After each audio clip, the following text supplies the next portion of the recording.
உன் வாழ்க்கையில ரொம்ப பெரிய ஒரு முடிவு எடுத்திருக்கம்மா.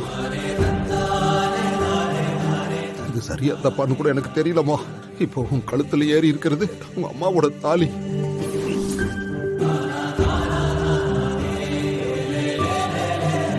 சரியோ தப்போ, உங்க அம்மாவோட தாலி அது இப்போ உன் கழுத்துல வந்து சேர்ந்துருக்குதுன்னா அது அந்த ஆண்டவனோட கணக்காத்தாம இருக்கும். அதை நீ புரிஞ்சு நடந்துக்கிட்டா மேல இருக்கிறவன் உன்னை நல்லபடியா பாத்துப்பாமா.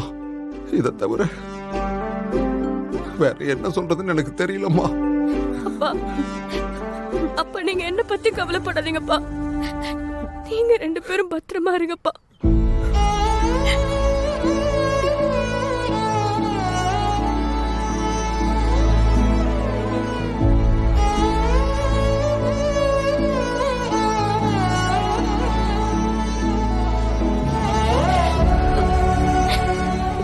செல்வி, நான் கிளம்புறேன்டி.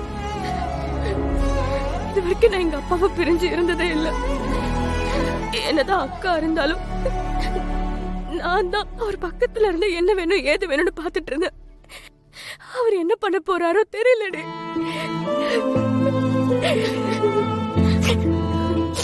எனக்கு ஒரு ஹெல்ப் பண்றியா? என்னடி பண்றியான்னு கேக்குற? என்ன பண்ணணும்னு சொல்லுடி. நீ வேலையெல்லாம் முடிச்சுட்டு ஃப்ரீயா இருந்தனா கொஞ்சம் எங்க வீடு வரைக்கும் போய் என் அக்காவும் அப்பாவும் எப்படி இருக்காங்கன்னு பாத்துக்கிறியா? நான் பாத்துக்கிறேன்டி, நீ கவலைப்படாத, நான் பாத்துக்கிறேன்.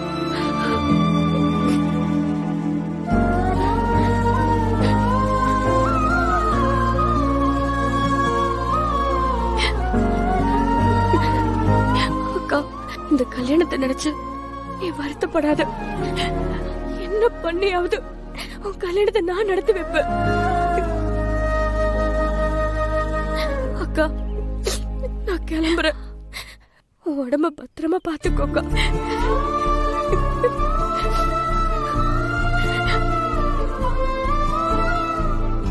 அப்பா, நான் கிளம்புறேன்ப்பா. போயிட்டு வாமா.